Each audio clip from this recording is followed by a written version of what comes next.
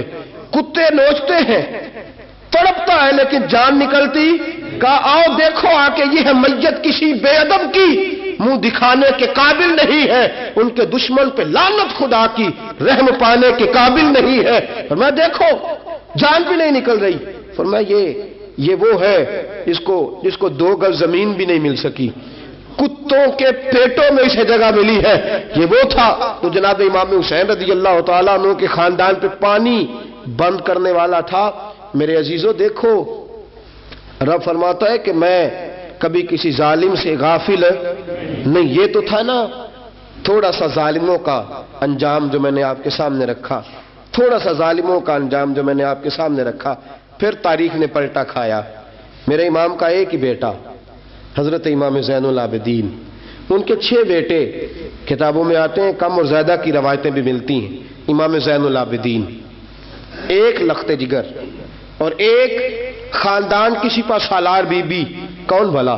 حضرت سیدہ زینب یہ جناب زینب جب پیدا ہوئی تھی نا تو حضرت علی رضی اللہ تعالیٰ عنہ فرماتے ہیں کہ حضور سفر پہ گئے ہوئے تھے تو مجھے سیدہ فاطمہ نے کہا کہ بچی کا نام رکھو. تو میں نے کہا کہ میں نے پہلے رکھے ہیں. کہا حضور تو سفر پہ ہے. فرمایا آئیں گے تو نام رکھیں گے. جناب زینب رضی اللہ تعالیٰ اور حضرت امام زین العابدین کی مختلف روایتوں میں مختلف عمر آئی. یہ 2 خاندان کے بڑے بچے تھے، خاندان کے یہ 2 بڑے بچے تھے. میرے دوستو، یہ جو ایک اہم مسئلہ آپ کے گوش گزار کروں، پہلے یہ ہوتا تھا کہ خلافت روحانی بھی اور سیاسی بھی ایک ہوتی تھی. امام حسن تک ایک رہی، روحانی خلافت بھی اور سیاسی خلافت بھی ایک رہی. مسئلہ تھوڑا باریک ہے، تھوڑا سا آپ کو میرے بات غور سے سننی پڑے گی. پہلے خلافت ایک ہوتی تھی، روحانی بھی اور سیاسی بھی. حضرت ابو بکر صدیق رضی اللہ تعالیٰ عنہ سیاسی کام بھی کرتے تھے مسجد نبی کے منبر پر بیٹھ کر، اور ساتھ ساتھ لوگوں کو روحانیت کی طرف بھی توجہ دلاتے تھے، اللہ بھی سکھاتے تھے، لوگوں کو نماز بھی پڑھاتے تھے، جمعہ بھی پڑھاتے تھے، سارا کچھ ہوتا تھا. جناب امام حسن تک یہ کام رہا. حضرت عمر فاروق، حضرت عثمان غنی، جناب علی مرتضی اور امام حسن تک یہ سلسلہ رہا. پھر خلافت 2 حصوں میں بٹ گئی. ایک ہو گیا سیاسی خلیفہ جو حکومت چلائے، اور ایک ہو گیا روحانی خلیفہ جو لوگوں کو اللہ بتائے. وہ جو خلافت تھی نا روحانی، وہ آج تک آ رہی ہے. صوفیاء کے ذریعے، علماء کے ذریعے، نیک اور پارسا لوگوں کے ذریعے وہ اللہ بتاتے ہیں، وہ اللہ بتاتے ہیں، پھر اپنا خلیفہ بناتے ہیں، پھر وہ اللہ بتاتا ہے. یہ وہ ہے خلافت. حضرت امام زین العابدین رضی اللہ تعالیٰ عنہ کو بادشاہ وقت نے بلایا نا اپنے پاس، تو امام زین العابدین نے فرمایا میں نہیں جاؤں گا، میں جاؤں گا. عبد المالک بن مروان نے بلایا اور امام زین العابدین کو کہا کہ آپ کو ضرور آنا پڑے گا. آپ نے فرمایا اس کی وجہ؟ اس نے کہا وجہ یہ ہے کہ آپ کی طرف لوگوں کا رجوع بہت ہے، لوگوں کی توجہ بہت ہے، دل کھینچے چلے جاتے ہیں. امام زین العابدین نے فرمایا سارا زمانہ بھی میری طرف آئے، پھر میں بادشاہ کے دربار میں، بادشاہ بزرگوں کے پاس آئے تو ان کی عزت بڑھتی ہے، اور اگر نیک لوگ بادشاہوں کے دروازوں پر جائیں تو ان کی عزت گھٹتی ہے. فرمایا میں نہیں جاؤں گا. اس نے کہا کہ امام مجھے سمجھ کوئی نہیں آتی. امام زین العابدین سے کہنے لگے مجھے سمجھ کوئی نہیں آتی کہ بادشاہ میں ہوں لیکن راشا آپ کے پاس ہوتا ہے. عجیب تماشا ہے کہ لوگوں کی تلواریں میرے ساتھ رہتی ہیں، دل آپ کے ساتھ دھڑکتے ہیں. میں دیکھتا ہوں کہ مدینے کے بعد ایک کٹیا میں آپ رہتے ہیں، کٹیا میں، لیکن میں دیکھتا ہوں کہ سورج بھی چڑھتا ہے تو آپ کو سلامی دے کے چڑھتا ہے، اور چاند بھی نکلتا ہے تو حسین کے بیٹے کے قدم چوم کے نکلتا ہے. امام زین العابدین رضی مدینے سے باہر چلے گئے، ڈیرا لگا لیا عمر بھر اسی جگہ. نام تو علی اوس تھا نا آپ کا، لیکن زین العابدین عبادت کرنے والوں کی زینت. میرے امام نے خلیفہ عبد المالک بن مروان سے کہا تو باز آ جا، میں حسین کا بیٹا ہوں، مجھے لوگوں کو اللہ سکھانے دے. اب میں تخت خلافت پہ بیٹھ کر نہیں، میں چٹائی پہ بیٹھ کے دین پڑھاؤں گا. اب میں فرش زمین پہ بیٹھ کے لوگوں کو اللہ سکھاؤں گا. امام زین العابدین کو خلیفہ عبد المالک بن مروان ہوا پتہ کیا تھا؟ تھوڑی سی تاریخ بتا دوں. یزید کے مرنے کے بعد اس کا بیٹا آیا، وہ 40 دن تک رہا. میں نے 10 محرم کو بتایا تھا. اس نے کہا میں اپنے باپ کو بھی اس قابل نہیں سمجھتا تھا, چھوڑ کے چلا گیا. اس کے بعد حضرت عبداللہ ابن زبیر رضی اللہ تعالیٰ عنہ جو تھے, وہ چونکہ مکہ اور مدینہ اور حجاز کے لوگوں نے انہیں اپنا امیر بنا لیا تھا. جب یزید کے بیٹے نے خلافت چھوڑی تو وہ پورے ملک کے ایک جو ہے وہ امیر بن گئے. ان کے درمیان ہی مروان نے سازش کی, مصر اور شام پہ اس نے اپنا تسلط جما لیا. مروان مرتے وقت اپنے بیٹے عبد المالک بن مروان کو بنا گیا امیر. عبد المالک بن مروان بڑا ظالم, بڑا خونخوار, بڑا بد تہذیب آدمی تھا. امام زین العابدین سے کہنے لگا کہ آپ کو آنا پڑے گا. آپ نے فرمایا میں کوئی نہیں آؤں گا. اس نے امام زین العابدین کو گرفتار کرایا. بہت سارے بزرگوں نے لکھا ہے, بالخصوص امام کشیری نے رسالہ میں لکھا, گرفتار کرایا, ہاتھوں میں بیڑیاں, پیروں میں بیڑیاں. امام زین العابدین جس طرح نکلے تھے نا کربلا سے اور دمشق آئے تھے گرفتاری کے عالم میں, اور پھر دمشق سے مدینے آئے تھے, اسی عالم میں پھر گرفتار کرایا.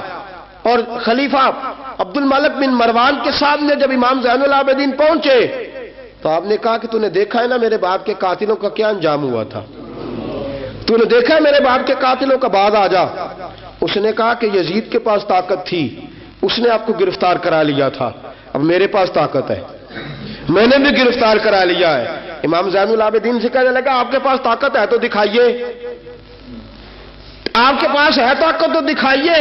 امام زین العابدین رضی اللہ تعالیٰ عنہ نے فرمایا تجھے کہا چیلنج نہ کر, میں درویش ہو گیا ہوں, ایک طرف لگ گیا ہوں, ایک کونے میں جا کے بیٹھ گیا ہوں, مدینے سے باہر جا کے میں نے ڈیرا لگایا, بس مجھے اب چھیڑ مت, مجھے اپنا کام کرنے دے, مجھے لوگوں کو دین سکھانے دے, اللہ اللہ بتانے دے, تو جان, تیری حکومت جانے, تیری سلطنت جانے, میں تیرے کام میں دخل نہیں دیتا, تو میرے کام میں دخل نہ دے, مجھے اللہ اللہ کرنے دے, اللہ اللہ کرانے دے.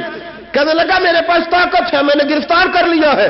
امام زین العابدین رضی اللہ تعالیٰ عنہ کے ہاتھ اور پاؤں میں بیڑیاں تھی. امام زین العابدین کی زبان سے نکلا اللہ اللہ اللہ.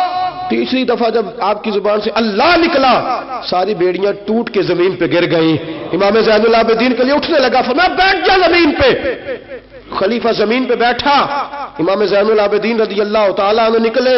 مجھے نہ کہنا روایت ضعیف ہے, روایتیں ضعیف ہوتی ہیں, عقیدے مضبوط ہونے چاہیے. حضرت امام زین العابدین پلٹے اور پلٹ کے کہنے لگے طاقت پہلے بھی ہمارے پاس تھی, طاقت آج بھی ہمارے پاس ہے. جب رب کہتا ہے ہم استعمال نہیں کرتے, اور جب کہہ دیتا ہے تو ہم استعمال کرنا شروع کر دیتے ہیں. بس اللہ کی رضا پہ راضی.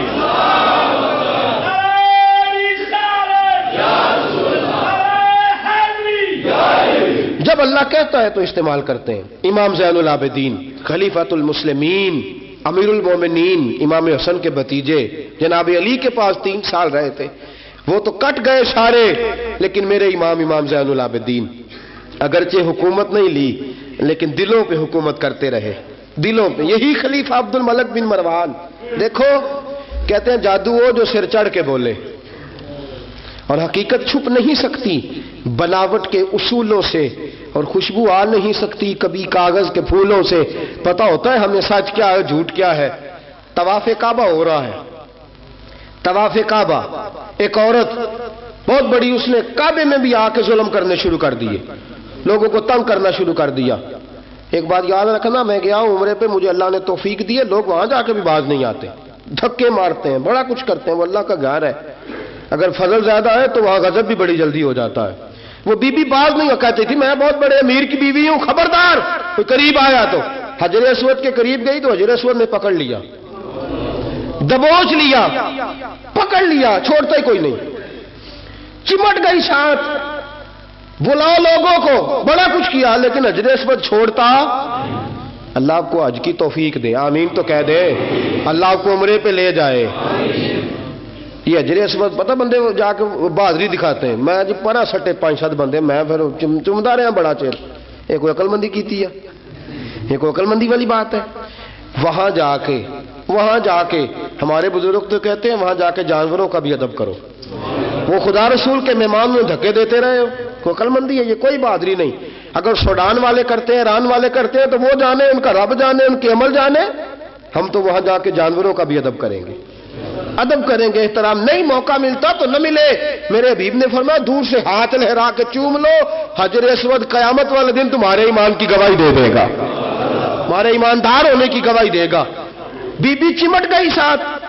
خلیفہ عبد المالک بن مروان سے کہا کہ وہ بہت بڑے رئیس کی بیوی، اب چھڑا اب ساری زندگی تخت پہ بیٹھ کے امام زین العابدین کی مخالفت تو کرتا رہا ہے، اب چھڑا۔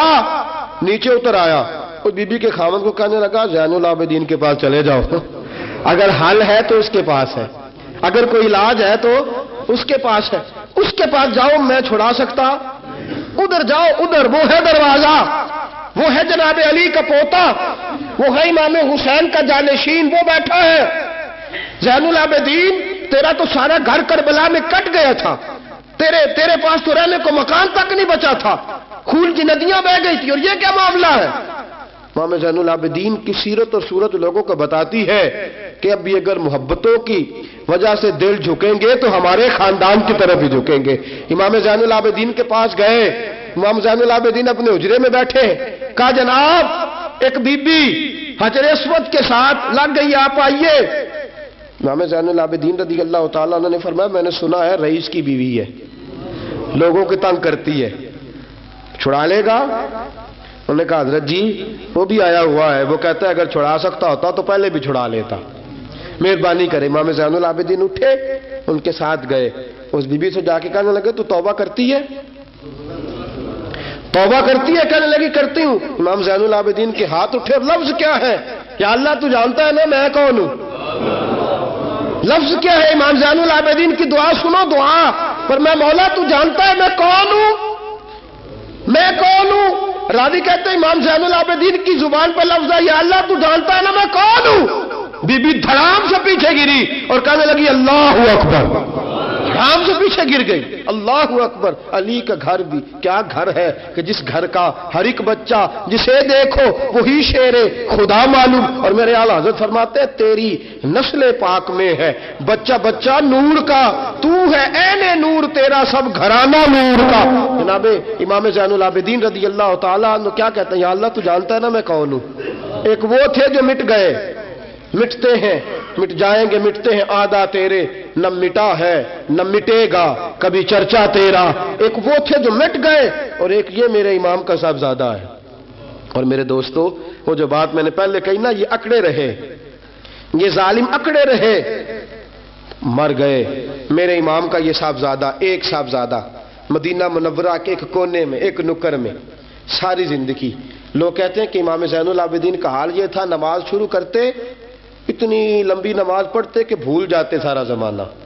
امام زین العابدین نماز پڑھ رہے ہیں، گھر میں آگ لگ گئی ہے، چھوٹا بچہ آپ کا چھوٹا صاحبزادہ قریب سویا ہوا ہے۔ امام زین العابدین رضی اللہ تعالیٰ عنہ نماز پڑھ رہے ہیں، آگ لگ گئی، بچہ قریب سویا، لوگ آئے، شور مچ گیا، آگ بجھاتے رہے، بچے کو اٹھا کے لے جاتے رہے۔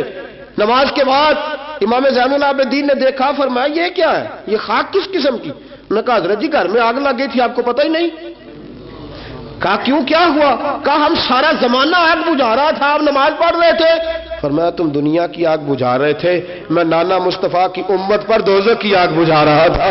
تم دنیا کی آگ بجھا رہے تھے، میں حضور کی امت کے لیے دوزخ کی آگ بجھا رہا تھا۔ تم دنیا کی بجھاتے رہے، میں دوزخ کی بجھا رہا تھا۔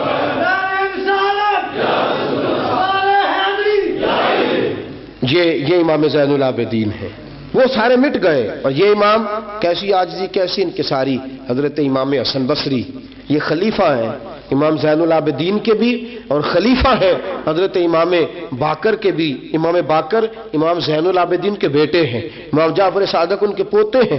حضرت امام زین العابدین رضی اللہ تعالیٰ عنہ کے بارے میں حضرت حسن بصری فرماتے ہیں کہ رات کا سناٹا تھا، کعبے میں اس وقت اتنا رش نہیں ہوتا تھا، میں قریب ہی ٹھہرا ہوا تھا، آدھی رات کا وقت ایک نوجوان کے رونے کی آواز آئی، یا اللہ میرے گناہ بخش دے، یا اللہ مجھے معاف کر دے، یا اللہ مجھے معاف کر دے، وہ چیختا۔